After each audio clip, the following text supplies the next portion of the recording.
Hey, it's Liam Killen, and today we're going to talk about some pretty serious shit. This is the second of 3 videos featuring teenage engineering products, a teenage engineering celebration, if you will. I'm giving away a Pocket Operator Modular 170, but not this one. Pocket Operator! This one. I've linked instructions for that above and also in the description if you're down to enter. And also a huge thank you to everyone who has entered thus far. I have a bunch of other teenage engineering related content, which I'm gonna link in the description if you're interested. And yeah, let's give this a go. I've had the PO137, so the Rick and Morty model, as well as the POKO for some time now. Here's a video on that actually, and I've also received a PO cocktail. We've got, I just have to remember their names. Yeah, so this is the PO24, this is the PO32, and this is the PO12. When you buy the PO cocktail, you receive these 3 cases along with the POs, and you also get like this little necklace thingy here. That's when I realized there's like these little holes at the bottom of each case. It's to make a necklace out of them. This is great because now I can have my POs with me all the time.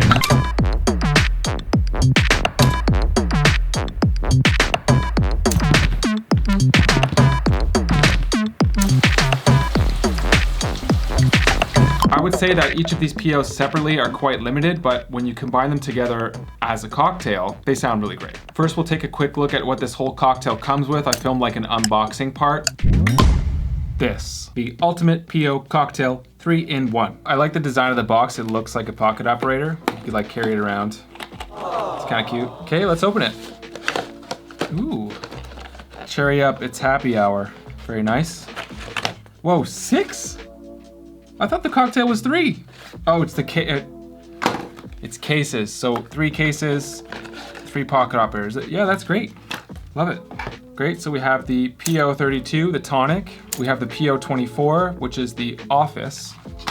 And we have the PO12, which is the rhythm. A few more cases, they're all gray. And then of course, 3 cables so you could connect your pocket operators. So yeah, I just wanted to do like a little opening here. So whichever video that this is a part of, on to the next part of the video now. I'm assuming that if you've already invested in a PO cocktail or are looking to invest in one, that you already have experience with pocket operators. So I won't be doing like a step-by-step process like I've done in past videos. If that's what you're looking for, I'll be showing you how to sync all of these together, as well as some tips on how I organize and arrange different parts on each pocket operator, which I think is the most important thing if you're gonna combine them. If you wanna see the full performance of what I came up with, that's at the end of the video. That performance has also been posted onto my SoundCloud, which I've linked in the description. It's all about identifying the strengths of each pocket operator and then organizing your sounds according to that. It really just helps make things a lot more fluid. The PO24 is full of these office corky kind of sounds.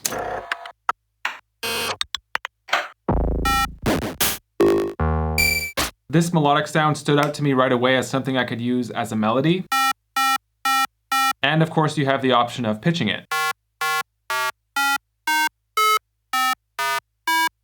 I knew I wanted my drums to come from the 12 or the 32, and the 12 just seemed a bit more punchy and transient heavy, so I kept that for drums. Let's take a look at the 32 sounds.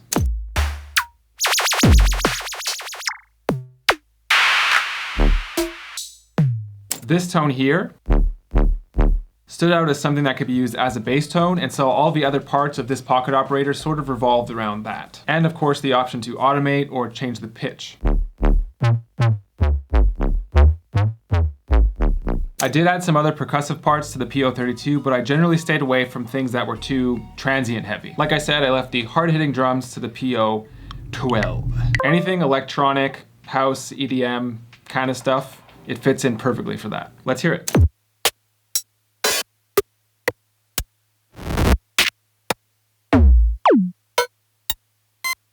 Very low, deep, like, you know what I'm saying? You know what I'm trying to say? It's quite specific and somewhat limited, but you still have some creative control. You could change the pitch of each of your tones.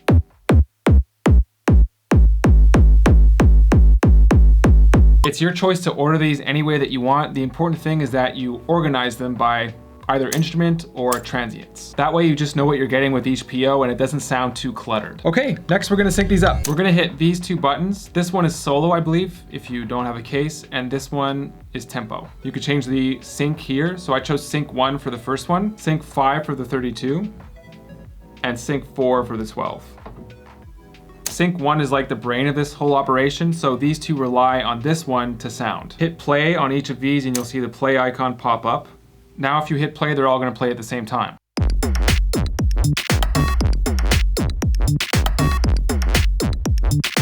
And there you have your cocktail. One little tricky thing to take note of is that you're able to drop either of these any point within the pattern. The tricky part about it is that it'll pick up where you stopped. I'll give you an example.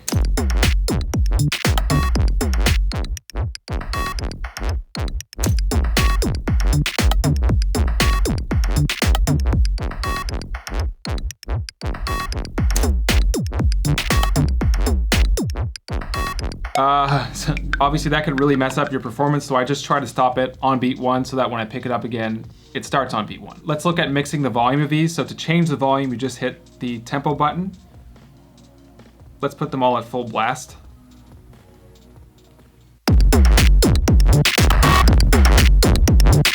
Unless you're going for like a really experimental distortion thing, I would say you'd have to mix it accordingly. So I want my drums to be up front, so let's bring them to about there. PO32, maybe a little bit quieter. And same thing with the 24. Let's hear that.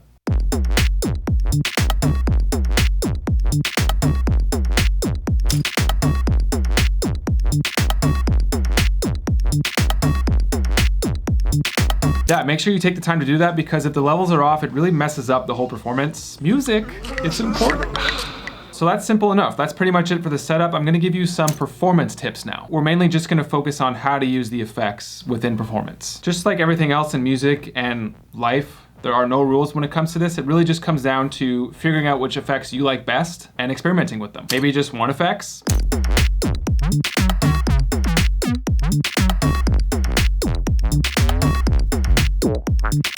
Multiple effects.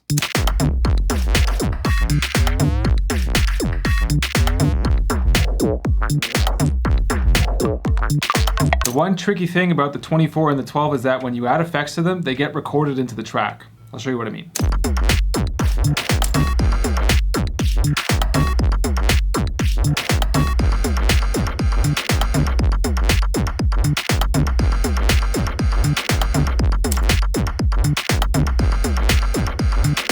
To get rid of that, you have to hold down effects and play through the part that you added it to, and that will erase the effects.